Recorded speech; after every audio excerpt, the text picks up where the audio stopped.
Boa tarde, pessoal.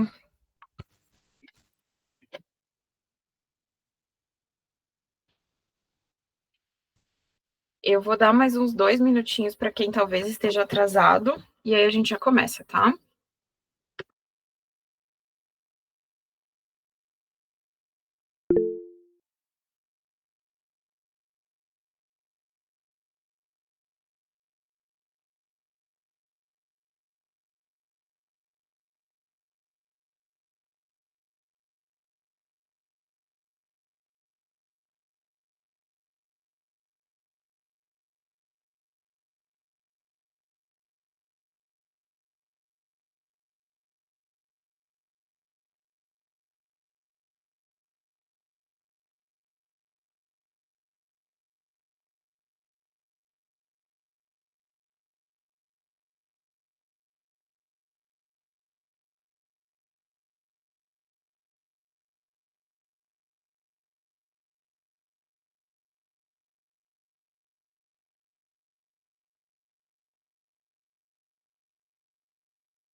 Vamos lá, então, eu vou começar a aula. Se por acaso vocês tiverem alguma coisa que não esteja aparecendo, que vocês queiram me interromper para perguntar alguma dúvida, alguma coisa que vocês queiram saber, por favor, podem me interromper. Eu não consigo ver a tela de vocês, então eu só estou vendo a tela da minha apresentação, então pode abrir o microfone e me interromper caso seja necessário, tá? Hoje a nossa aula é sobre suporte ventilatório em pediatria.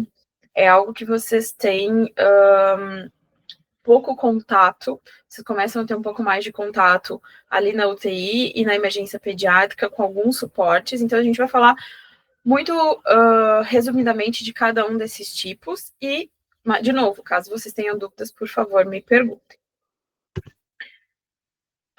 A gente vai fazer uma breve introdução, vamos falar sobre oxigênio-terapia convencional, a terapia de alto fluxo, a ventilação não invasiva, a ventilação invasiva, e vou dar alguns casos clínicos que daí eu gostaria muito da participação de todos vocês nessa parte, principalmente, tá? Em relação à introdução, quais são as particularidades da via aérea pediátrica em relação à via aérea dos adultos, tá? As crianças têm uma diferenciação anatômica em relação aos adultos, porque eles têm a cabeça proporcionalmente maior em relação ao corpo. Eles são basicamente respiradores orais, as crianças não sabem respirar pela boca, e isso determina uma diferença também na modalidade de suporte ventilatório que a gente vai oferecer. Eles costumam ter a língua maior e a língua é mais flácida. A cartilagem cricoide, ela é mais estreita, então ela tem um afunilamento maior da via aérea, e isso, consequentemente, leva a uma chance de obstrução alta de disfunção ventilatória maior. A laringe é mais anterior e superior. A região occipital é maior, e isso vai nos determinar, especialmente, o posicionamento da cabeça da criança. A epiglote, ela também é mais cefálica, mais alongada e mais flexível, isso também determina a alteração da forma que as crianças respiram. Eles têm a membrana mucosa mais frouxa, então eles fazem colabamento de via aérea, eles fazem laringomalácia muito mais frequentemente, e a respiração é mais dependente do diafragma do que nos adultos, e isso determina também uma fadiga muito maior nas crianças, tá? Em relação ao sistema respiratório, não só da parte superior, também tem diferença em relação às crianças e aos adultos. Então, nas crianças, a gente tem o diafragma mais horizontalizado e mais elevado. Isso, eles fazem mais esforço respiratório por conta disso. A musculatura respiratória, ela é menos desenvolvida, tá? Então, ela tem menos fibras musculares. E isso também determina uma fadiga respiratória maior. Aqui eu vou mostrar para vocês a ausência dos poros de Kohn e dos canais de Lambert. O que é isso? Os canais de Lambert são comunicações que existem entre os bronquíolos, tá? E os poros de Kohn são comunicações também que existem entre os alvéolos. Os adultos têm esses canais, esses poros de Kohn muito mais desenvolvidos do que nas crianças. Por isso que as crianças fazem mais atelectasias do que os adultos, porque essa comunicação aqui na criança não existe, tá? As crianças têm uma taxa metabólica maior e, consequentemente, um consumo maior de oxigênio, ou seja, elas têm baixa reserva respiratória, a menor capacidade residual funcional e a menor reserva de O2. Então, a criança desatura muito mais rapidamente, ela fadiga muito mais rapidamente por conta de todas essas alterações fisiopatológicas, tá? Em relação ao suporte ventilatório, quais são as indicações gerais? A gente tem 4 subgrupos de indicações de suporte ventilatório, seja ele qual for, tá? Então, doenças do tecido pulmonar, pneumonia ou edema pulmonar, vai ter uma fisiopatologia e uma forma de a gente pensar na ventilação dessa criança. Distúrbio de controle da ventilação é muito mais distúrbio neurológico ou de intoxicação. Então, a gente tem uma criança ou um paciente com um pulmão saudável, a via aérea é saudável, ele só não consegue fazer o controle dessa ventilação. Então, também a gente pensa de uma forma diferente. Obstrução da via aérea superior, que também é mais comum em criança, pode ser por aspiração de corpo estranho, que é muito comum, edema de via aérea e controle inadequado por perda da consciência. E aí aqui a gente lembra que pacientes com Glasgow menor do que 8 obrigatoriamente devem ser intubados por conta dessa dificuldade de controle da via aérea, tá? E o risco de obstrução. E, por último, a obstrução da via aérea inferior, que a gente tem visto bastante, asma e bronquiolite, tá? Como é que a gente começa? A base de todo e qualquer suporte ventilatório é o suporte clínico, tá? Então, a gente vai posicionar essa criança, deixar a cabeça mais estendida, vamos aspirar as secreções, promover uma hidratação adequada e fazer a fisioterapia nos casos indicados, tá? Tendo isso, a criança ainda permanece com algum tipo de disfunção, alguma necessidade de suporte, a gente vai primeiro ter a oxigenoterapia convencional, que a gente usa para casos de saturação leve ou uma manutenção da saturação. Não teve resposta ou está com um esforço respiratório, a gente vai usar o alto fluxo, tá? Nesses casos, a bronquiolite e a asma são os quadros que a gente mais usa, mas também na UTI especificamente existem as indicações de pós-extubação. Teve pouca resposta ou tem alguma atelectasia, um quadro clínico mais grave, a gente vai usar a ventilação não invasiva, que é a VNI. E a gente pode usar para bronquiolite, apneias, especialmente no período neonatal, atelectasias, asma grave. E se não teve resposta, se a criança permaneceu ainda com bastante disfunção, sim, a gente vai partir então para a ventilação mecânica invasiva. Quando a gente vê uma falência respiratória a qualquer um desses suportes, apneias que não respondem à VNI e instabilidade hemodinâmica também. Falando primeiro da oxigenoterapia convencional. O que é? É o catéter nasal ou as máscaras que a gente usa, tá?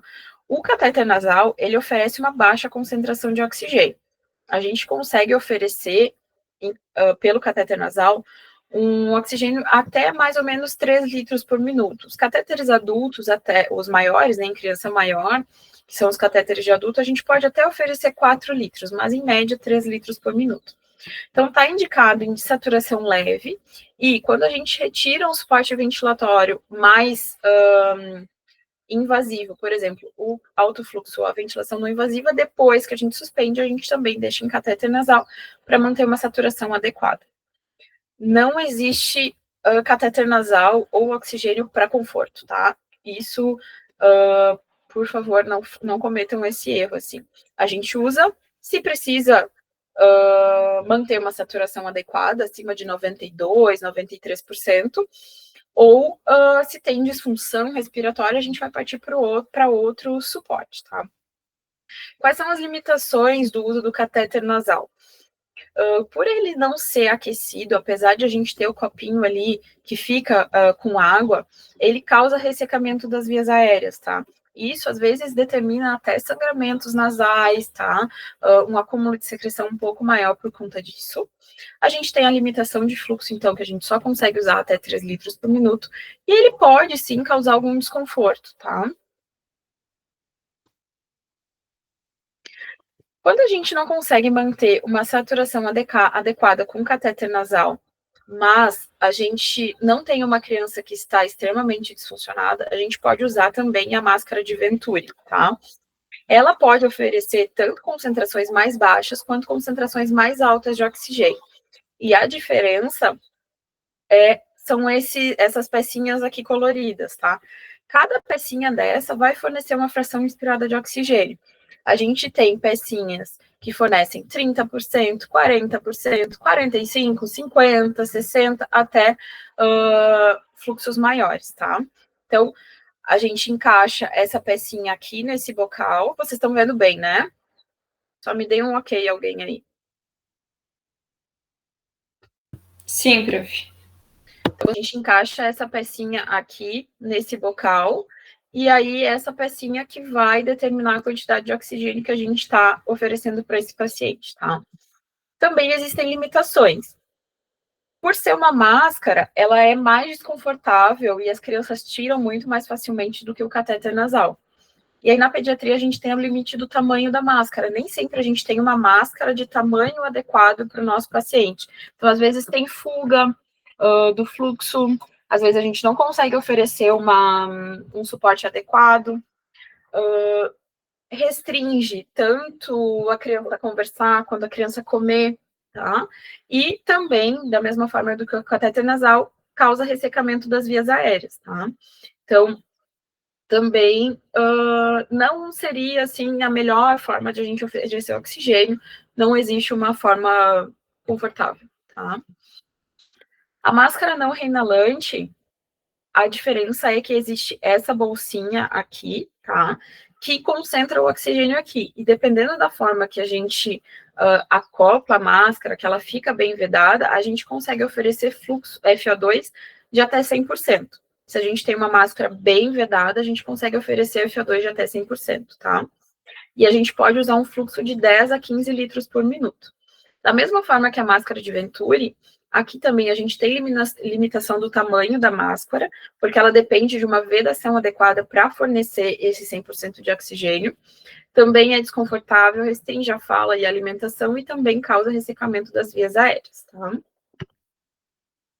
E aí o próximo passo seria a oxigenoterapia de alto fluxo, tá? Que a gente tem usado bastante ali na UTI. Qual que é o mecanismo de ação do KNAF que a gente usa? Ele fornece um oxigênio umidificado e aquecido. Isso é importante para evitar justamente a desvantagem ali da terapia convencional, que é o ressecamento de vias aéreas. Então, por ele ser aquecido e por ele ser umidificado, ele é mais confortável, não causa tanto irritação nas crianças e ele não resseca tanto as vias aéreas. Então, diminui aquela chance de sangramento, de acúmulo de secreção um pouco mais espessa, tá? Ele faz uma lavagem do espaço morto nasal. E isso melhora aqui, diminui o CO2 circulante aqui na parte alta da via aérea, tá? Gera uma pressão positiva expiratória, muito variável, mas é uma pressão pouca, que mantém essa via aérea um pouco mais patente, especialmente a via aérea superior, tá? Reduz o trabalho respiratório que a criança tem que fazer e a gente pode oferecer a quantidade de fração de oxigênio inspirada que a gente quiser, porque ele é um pouco mais preciso do que as outras terapias. As indicações do alto fluxo, então, são bronquiolite com um esforço respiratório moderado a grave, asma moderada a grave e pós-extubação. também existem limitações, tá? Especialmente a limitação gasosa, porque a gente está dando um fluxo maior de oxigênio e de ar. Então, a criança pode engolir mais ar e isso causar uma distensão gasosa. Na prática, a gente vê muito pouco isso, a gente vê muito mais na ventilação não invasiva do que no alto fluxo. Mas está descrito na literatura como sendo uma das limitações que a gente tem que cuidar. Isso não impede que a gente alimente o nosso paciente, tá? De forma alguma. É um aparelho que ainda é muito novo e tem um equipamento específico para isso, então ele tem um custo elevado. Cada catéter de alto fluxo que a gente abre, porque tem todo o circuito ali, ele não pode ser reutilizado em outros pacientes, então é exclusivo daquele paciente e depois a gente descarta, a gente joga fora. Cada catéter desse custa em torno de R$ 1.200 a R$ 1.500. Então, não é todo serviço que consegue ter o aparelho de alto fluxo e manter a compra dessas cânulas para ter uma circulação adequada. E, às vezes, o alto fluxo pode atrasar a indicação de intubação, porque a gente fica tentando ali ver se a criança vai melhorar no KNAF, e aí quando a gente vê que não melhora, já está muito tarde, um risco de falência muito grande respiratória, e aí a gente demora muito para intubar, tá? E aí esse é o aparelho que a gente tem ali no hospital, que é o aparelho da Vapotherm, tá? Existem duas marcas, não sem nenhum conflito de interesse, mas existem duas marcas que fornecem o aparelho de alto fluxo, que é a Vapotherm e a Fischer. Funcionamento exatamente igual, o que muda é o layout mesmo, tá? Então, o nosso aparelho é o da Vapotherm e a gente tem aqui, então, esses 3 itens que a gente vê ali na telinha do aparelho. Aqui o vermelho, que é o 37, é a temperatura. Então, a gente sempre mantém a temperatura mais próximo da temperatura corporal do paciente, 36 ou 37 graus, para justamente ser confortável para o nosso paciente. O fluxo, que é esse e azulzinho aqui, que está no 20, é o fluxo de oxigênio que a gente está determinando para o nosso paciente. Geralmente, a gente usa um fluxo de 2 a 3 litros por quilo por minuto. A gente tem usado mais o fluxo de 2 litros, tá? Que é o nosso fluxo máximo. Até pouco tempo atrás, até o início desse ano, a gente até usava 3 litros por quilo por minuto.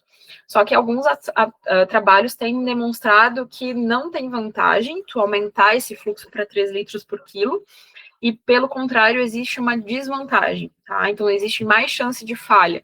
Então, a gente tem voltado um pouquinho atrás, usando os 2 litros por quilo por minuto. Quando o paciente responde ao KNAF, ou seja, diminui o esforço respiratório, diminui a frequência respiratória, mantém uma saturação adequada, a gente espera mais ou menos 24 horas para começar a baixar esse fluxo. E a gente vai baixando de 2 em 2 pontos, tá? E aí, a velocidade de redução desse fluxo depende muito de cada serviço e de cada paciente também. A grande maioria dos serviços acabam reduzindo uma vez ao dia, 2 vezes por dia, mas tem descrito na literatura que a cada 2 horas a gente pode reavaliar o paciente e diminuir o fluxo se ele estiver confortável e sem esforço respiratório, tá? Então, pode ser uma diminuição muito mais rápida. A gente diminui até um fluxo de 1 litro por quilo por minuto.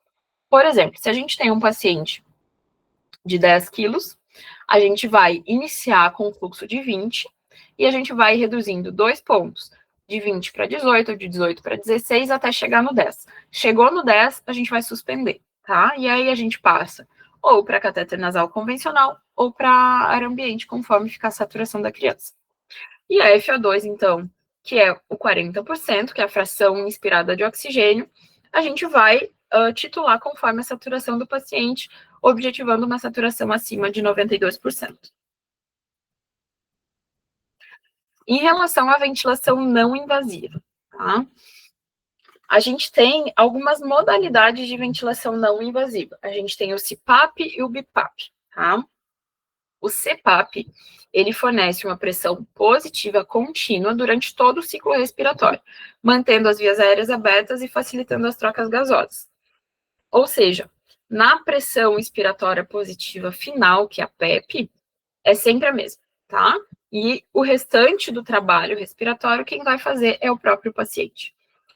A gente usa muito mais na UTI neonatal o CPAP, tá? Ou para caso de desnome ventilatório na UTI pediátrica. Ele previne o colapso alveolar, ele melhora a oxigenação e diminui o trabalho respiratório, especialmente naqueles pacientes que têm maior risco de atelectasia, tá? Ou pacientes da UTI neonatal que têm apneia. Então, a gente mantém essa pressão positiva na via aérea como um todo e melhoraria essa questão também. A gente tem duas interfaces, tá? Essa que está aparecendo aqui na foto é a máscara nasal. Então, fica essa máscarazinha acoplada aqui no narizinho e é isso que fornece a ventilação para o paciente, tá? Desvantagens da máscara nasal é, primeiro, o tamanho, porque tem que ser um tamanho adequado para não machucar a criança, mas ao mesmo tempo não escapar ar pelos lados aqui. E justamente por precisar ser um tamanho adequado, tem muita fuga, tem muito escape, dependendo da forma que a gente veda. A gente não pode apertar muito a máscara para também não fazer lesão no narizinho do bebê. Outra forma é a pronga nasal, que é essa aqui, ó. Que, então, fica esse aparelhinho, fica como se fosse um catéter nasal um pouco maior, fica dentro do narizinho do paciente. E aí a gente tem a forma certa de fixar, que é com esse dispositivo amarelo aqui, um velcro, e a forma que no dia a dia a gente consegue realmente fixar, que é com alfinetes e elásticos aqui, para que também fique bem acoplada essa pronga nasal, tá? Quais são as indicações do CPAP, tá? Doenças pulmonares com atelectasias, tá? Apneia, doenças obstrutivas e condições cardíacas específicas. Por exemplo, um paciente cardiopata que está precisando de algum suporte ventilatório, a gente pode fazer o uso do CPAP. Então, aqui a gente tem exemplos também, doença da membrana hialina no recém-nascido, bronquiolite, apneia da prematuridade, síndrome de hipoventilação central, nesses casos é uma síndrome genética específica, obstrução de vias aéreas superiores na apneia obstrutiva do sono, laringomalácia e pacientes com insuficiência cardíaca congestiva com congestão pulmonar. Contraindicações, tá? A gente tem as contraindicações relativas e absolutas. Contraindicações relativas é quando a gente tem um paciente com uma secreção abundante, com risco de broncoaspiração, que a gente tem que ficar desconectando para aspirar o tempo todo. Então, a gente tem que ver qual é o benefício de a gente usar ou qual é o risco de a gente ter que ficar tirando e colocando o tempo todo. Isso é algo que a gente tem que pesar. Crianças muito agitadas também, a gente tem que ou manter uma sedação adequada para que eles consigam aceitar o uso do CPAP e que a gente consiga adaptar melhor a máscara, porque senão também não vai ser uma ventilação efetiva. Contraindicações absolutas. Então, que a gente realmente não pode usar o CPAP. Apneia prolongada, que a criança não faz esforço, tá? Instabilidade hemodinâmica grave, que é intubação no mesmo momento. Hérnia diafragmática congênita no recém-nascido. Crianças que têm pneumotórax não foi drenado ainda, depois do dreno, sim, a gente pode usar. E alguma malformação craniofacial grave que impeça, então, a vedação adequada da máscara nasal. Como é que a gente vê no aparelho, tá? Aqui a gente tem a foto de como é o nosso ventilador ali na UTI e no hospital, tá? Então, primeira coisa que a gente vai ver aqui, ó, é a indicação do tamanho do paciente. A gente tem aqui um bebezinho, tá? Que é o paciente bebê. Aqui, PA, CPAP, é o modo ventilatório que ele tá. Então, ele tá no modo espontâneo, tá? O que significa isso? A gente não vai determinar uma frequência respiratória para esse paciente fazer. Quem vai fazer todo o trabalho, todo o esforço ventilatório é o paciente. A gente só vai manter uma pressão na via aérea. E aí, aqui embaixo, ó, é o que a gente coloca no ventilador para o nosso paciente fazer, tá? Então, a PEP, que é a pressão expiratória positiva final, é a fixa, que é aqui, no caso, 6, tá? Acima da PEP, a gente não vai manter nenhuma pressão, porque daí já é outra modalidade que eu já vou falar no próximo slide, tá? Então, aqui a gente mantém zerado para ser um CPAP, tá? E a fração inspirada de oxigênio é para a gente titular em relação à saturação. Então, quanto que a gente quer saturar o paciente, a gente coloca aqui para saturar. A gente pode chegar até 100%. E aí a gente tem o BIPAP, então, que é um pouquinho diferente. Ele fornece 2 níveis de pressão positiva na via aérea, tanto a pressão inspiratória quanto a pressão expiratória. Essa é a diferença em relação ao CPAP. O CPAP só fornece a pressão expiratória. O BIPAP fornece as duas, tá? E o objetivo também é melhorar a oxigenação e a ventilação. Indicações são muito parecidas, tá? Então, a gente tem doenças com retenção de PCO2, nos adultos a gente usa bastante no DPOC, asma grave, síndromes neuromusculares, por exemplo, AMI, que a gente tem visto bastante, tá? Síndromes de hipoventilação central, apneia do sono central ou mista, insuficiência respiratória aguda em pacientes que estão conscientes, isso é muito importante, e que tem drive ventilatório preservado. Se um desses 2 itens não está presente, não é indicado ventilação não invasiva, a gente vai usar a ventilação invasiva, tá? E as contraindicações são muito semelhantes à do CPAP, tá?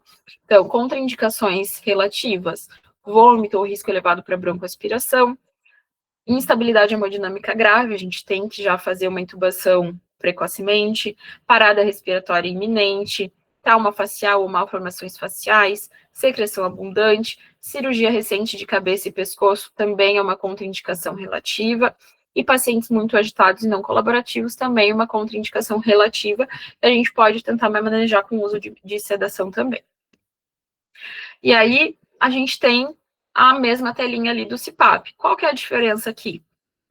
Mesmo bebê, mesmo modo ventilatório que lá no CPAP, mesma pressão expiratória final, só que aqui a gente tem uma pressão acima da PEP, ou seja, a gente vai fazer uma pressão inspiratória, tá? E uma pressão expiratória. A pressão inspiratória, quando a gente for descrever, quando a gente for pensar, é a soma dessa pressão aqui mais a pressão expiratória final, tá? Que ela sempre fica ali. Então, no caso, a gente tem uma pressão de 20 de inspiratória por 6 de expiratória e uma fração de oxigênio de 25%. E aí, a ventilação invasiva, tá? Quais são as indicações? Hipoventilação e apneia, tá? Que não respondeu ao uso de ventilação não invasiva, insuficiência respiratória por doença pulmonar intrínseca, ou seja, pneumonias muito graves, bronquiolites muito graves, asma muito grave, ressuscitação de falência circulatória, pacientes que têm. O que está passando um avião aqui agora? Pacientes com choque muito grave, pós-parada respiratória, a gente tem que manter um trabalho respiratório mínimo possível, porque essa criança precisa de toda a sua energia, todo seu metabolismo voltado para compensar esse choque, tá? Promoção de trocas gasosas supranormais nos casos de TCE, com necessidade, com edema cerebral, a gente precisa hiperventilar esse paciente, ou seja, a gente precisa manter uma PCO2 mais baixa para evitar a piora do edema cerebral. Então, a gente ventila esse paciente para que ele tenha um PCO2 bem baixo mesmo. Perda da integridade mecânica do aparelho respiratório por intoxicação ou alguma lesão de trato respiratório por trauma. E indicações profiláticas, então, na anestesia, procedimentos que a gente precisa fazer, o paciente que precisa ficar sedado e ventilado por um tempo, a gente intuba profilaticamente. Isso aqui é muito importante, tá? A decisão da intubação, ela não é exclusivamente pela gasometria. A gente até pode usar a gasometria como um dado, mas os sinais clínicos são muito mais importantes na indicação de intubação ou não do que a própria gasometria. Porque a gente pode ter um paciente que está com uma falência respiratória iminente na nossa cara, mas que está com gasometria normal ainda, porque ele ainda está compensando de alguma forma por conta do esforço respiratório enorme que ele está fazendo, tá? Então, não se baseiem somente pela gasometria. E outra coisa, se a gente tem um paciente que está com muito esforço, muita fadiga, ou próximo disso, a gente não pode esperar o resultado da gasometria para daí sim decidir. Esse paciente vai parar na nossa cara se a gente esperar, tá? Então, não levem isso como uma premissa, assim, absoluta. A gente precisa, sim, atentar para os sinais de esforço, sinais clínicos, tá? Então, sinais de falência respiratória, ou ventilação ou oxigenação inadequada, sintomas clínicos, então alteração do estado mental ou fadiga respiratória. Temos sim que levar em conta as comorbidades e a trajetória clínica do paciente. É o paciente que está degringolando, definhando na nossa cara. Opa, vamos se atentar a isso, tá? A gente tem duas vias de administração de ventilação invasiva. A gente tem a via endotraqueal ou intubação endotraqueal, tá? Que é o tubo, tá? E a gente tem a traqueostomia, tá? Também é um dispositivo invasivo, porque ele está dentro da via aérea, tá? Então, são as duas vias que a gente utiliza para ventilação mecânica invasiva. E aqui eu vou fazer um conceito muito importante para a gente entender um pouco ali os próximos passos, tá? Para a gente avaliar uma ventilação mecânica adequada, a gente precisa verificar o volume de ar corrente, a pressão expiratória positiva final, que é a PEP, que a gente já conversou um pouco sobre isso, e a pressão de pico, tá? Então, o volume corrente é o volume de ar que entra e sai dos pulmões a cada respiração. Esse volume normal seria de 6 a 8 litros por minuto. Eu vou mostrar quando tiver a telinha ali do ventilador, como é que a gente vê isso no ventilador, tá? A pressão expiratória positiva final, então, é a pressão mantida no final da expiração, que evita o colabamento dos alvéolos, tá?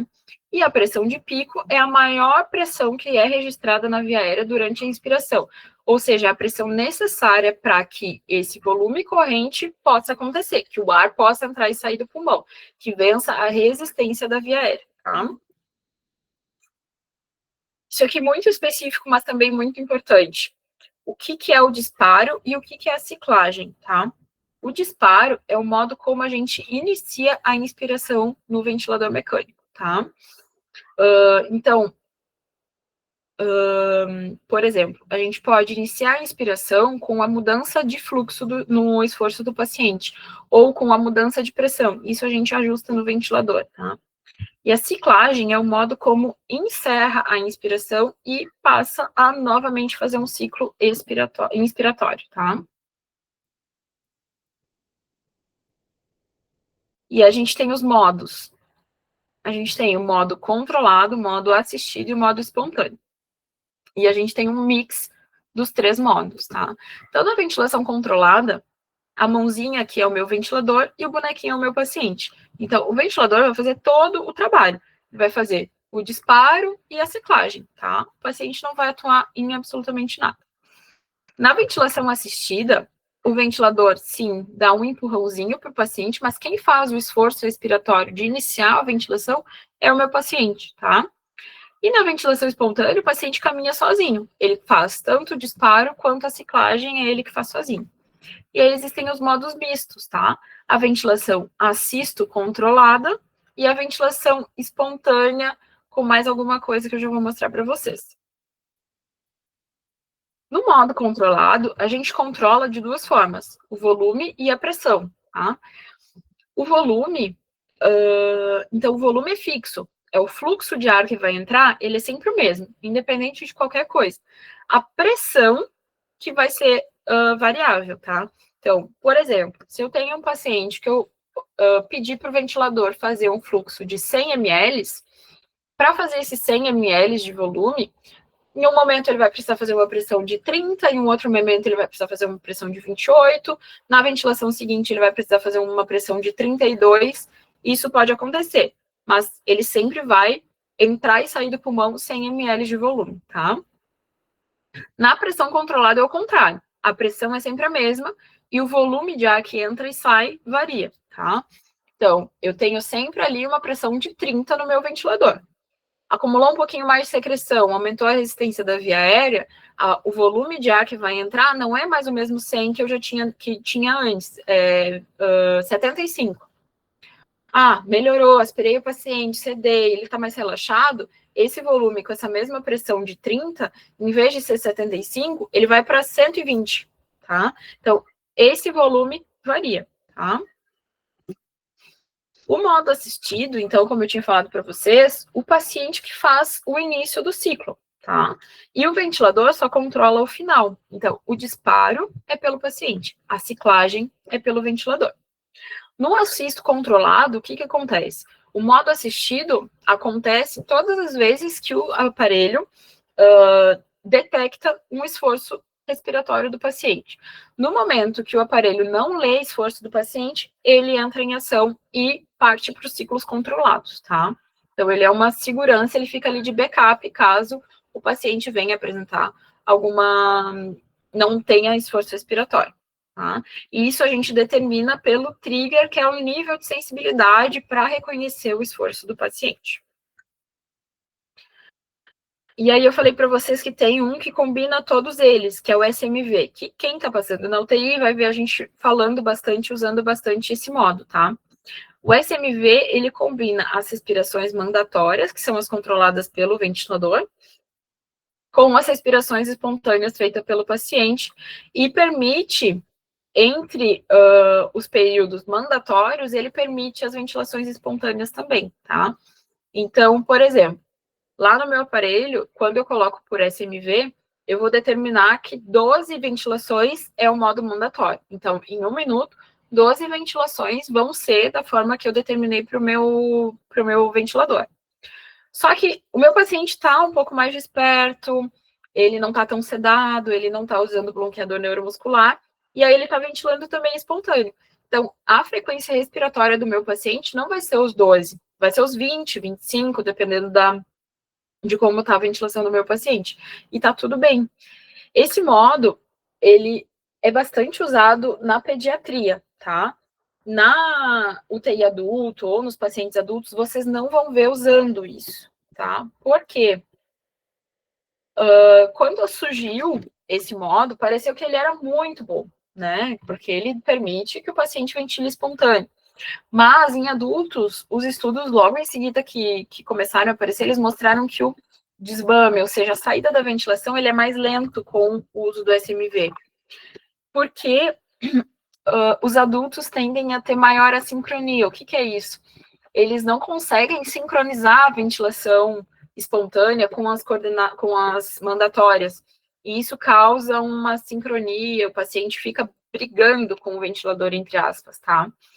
E isso pode levar o paciente adulto a se cansar melhor, mais fácil.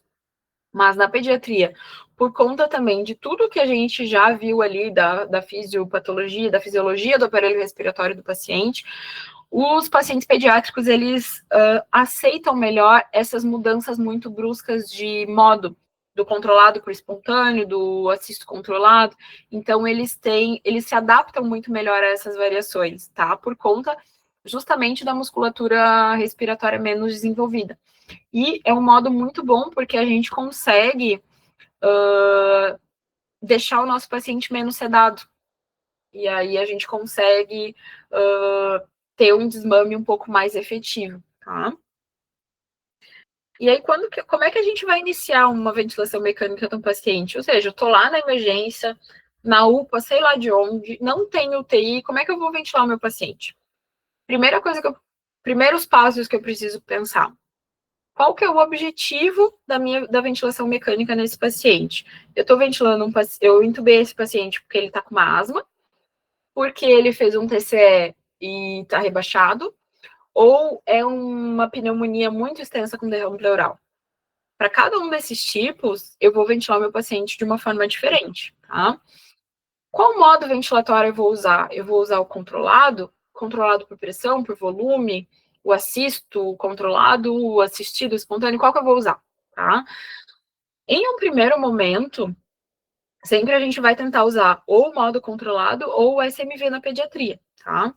Agora, se a gente quer determinar que o volume seja fixo ou que a pressão seja fixa vai muito mais da experiência de quem está ventilando do que propriamente do que é mais certo ou mais errado, tá? O que é importante a gente determinar é o volume de ar corrente, que é o VAC aqui, que o VAC seja menor do que 10 ml por quilo, tá? Então, se eu colocar ali o volume controlado, que eu determine no máximo 10 ml por quilo. Então, meu paciente de 20 quilos vai ter que ter um VAC de 200 ml no máximo. Mais do que isso, eu posso fazer lesão, tá? E também uma pressão de pico máxima, para que a gente evite barotrauma, que esse paciente não faça pneumotórax. Ah, mas a bronquiolite, a asma, que são doenças obstrutivas, sim, a gente vai ter que usar uma pressão bem mais alta mesmo. Mas que a gente tenha ciência de que, mesmo essa pressão mais alta, não vai ultrapassar os 10 ml por quilo de volume de ar corrente, tá? Isso a gente só vai ver testando, a gente coloca a pressão e vê como é que fica. E a gente tem que tentar levar, então, em conta essa indicação de ventilação, tá? E aí as outras coisas, a frequência respiratória para a idade, a gente nunca vai usar a mesma frequência normal para a idade do paciente. Por exemplo, se eu tenho um paciente de até 2 meses que eu estou ventilando por bronquiolite, eu não vou colocar 60 respirações por minuto, que é o máximo normal. Eu vou deixar uma pressão menor, ou uma frequência respiratória menor. Pode deixar 20, 22, 24, tá? Vamos organizar a relação INS e ESE, o tempo inspiratório, a pressão de suporte e o trigger, que é o disparo, a sensibilidade no meu ventilador, a FO2 para manter uma saturação adequada e a PEP, tá? Tudo isso a gente tem que pensar para evitar as complicações da ventilação mecânica, que são barotrauma, volutrauma, atelectrauma e biotrauma, tá? Barotrauma é quando a gente tem lesão por pressão inadequada. Então, a gente coloca uma pressão muito alta, o paciente pode fazer pneumotórax, pneumomediastino, pode fazer um enfisema subcutâneo e pode fazer um edema pulmonar relacionado ao aumento da pressão inspiratória. Volutrauma é quando a gente determina um volume muito alto, muito maior do que 10 ml por quilo, e a gente causa uma hiperdistensão alveolar. Nosso alvéolo tá lá, a nossa bexiguinha está muito cheia. E aí a gente pode causar um edema intersticial e alveolar. O atelectauma, pelo contrário, a gente ventila muito pouco esse paciente, e aí a gente vai fechando algumas áreas do pulmão, tá? Então, para isso a gente usa a PEP, tá? E o biotrauma, que na verdade é a liberação de citocinas inflamatórias por conta da ventilação mecânica. Então, quando a gente não usa uma ventilação mecânica protetora, com todos esses cuidados de pressão, de volume, a gente pode sim fazer um biotrauma com liberação de citocinas que podem, inclusive, levar à disfunção múltipla de órgãos. E aí, agora eu vou pedir a participação de vocês nesses casos clínicos, especialmente, tá? Então, primeiro caso, a gente tem um lactente de 5 meses com dificuldade respiratória progressiva, gemência e batimento de asa nasal. Ele está saturando 89% em ar ambiente, tem um raio-x de tórax com hiperinsuflação e tem uma frequência respiratória de 60 incursões por minuto. Nesse caso, qual seria o meu próximo passo de suporte ventilatório?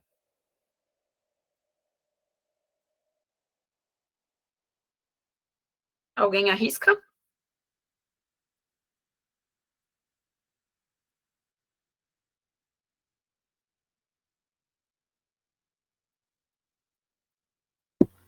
Catéter nasal, prof? Não sei. O catéter nasal seria se fosse só a saturação mais baixa, sem dificuldade, tá? Nesse caso, como ele tem dificuldade respiratória, a gente tem que dar um pouquinho a mais do que o catéter nasal. Então, nesse caso, a gente vai usar o catéter nasal de alto fluxo, tá? Porque ele está indicado com desconforto respiratório e hipoxemia, tá? A gente até pode usar um CPAP, mas primeiro de tudo, a gente vai tentar um alto fluxo nesse caso, tá? No nosso segundo caso, a gente tem uma paciente de 13 anos, com crise asmática grave, uso de musculatura acessória, frequência respiratória de 40, sibilos difusos. Ela até satura bem com uma máscara de Ventura 50%, ela satura 92%.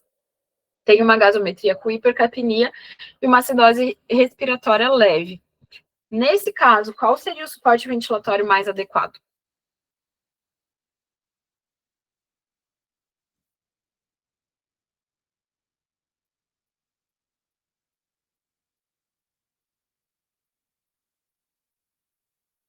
Vocês acham que pode ser um KNAF nesse caso?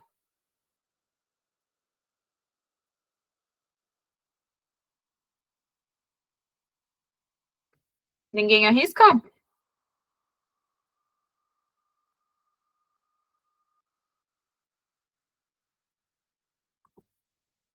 Nesse caso, a gente vai usar o BiPAP, tá? O BiPAP, ele melhora a ventilação e reduz o trabalho respiratório na crise de asma grave. No caso do CPAP, a gente só vai manter uma pressão positiva constante. Ele não é indicado nos casos de asma, tá? Se a criança não responder com o BiPAP, a gente tem que sim proceder para ventilação invasiva. Mas a gente pode fazer uso de ventilação não invasiva como uma primeira escolha, uma tentativa de evitar a intubação. E por último, uma criança de 3 anos com pneumonia bacteriana, saturando 85, mesmo com máscara com reservatório a 15 litros, tem uma frequência respiratória de 55 e sinais de esforço respiratório severo. Qual seria o próximo caso nesse paciente?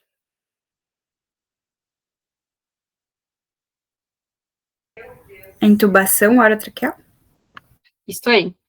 Nesse caso, ele já tem uma saturação muito baixa, um fluxo de oxigênio alto, e já tem esforço severo, né? Então, tentar uma ventilação mecânica invasiva ou qualquer outro suporte antes, a gente só vai atrasar a intubação e com risco de uma parada respiratória, porque ele já está com sinais de uma PCR iminente, tá? Então, nesse caso, sim, é a intubação e a ventilação mecânica invasiva.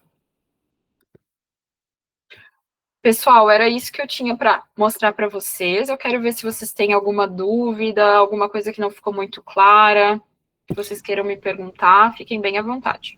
Prof, eu Oi. tenho uma dúvida na questão daquele bubble que tem bastante lá na UTI NEL. Eu já devo ter estudado isso, mas eu não me lembro. Para que serviria? É no CPAP, né? É no CPAP, isso.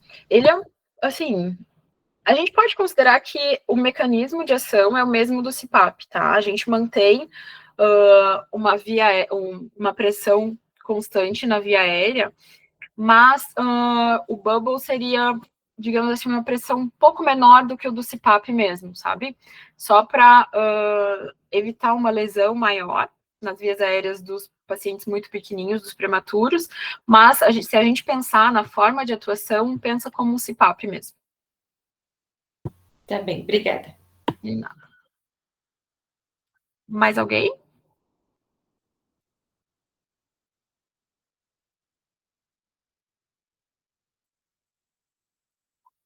Então tá, pessoal. Boa noite, então. Qualquer dúvida, eu estou à disposição. Até mais. Tchau, prof. Obrigada. Tchau, prof. Prof.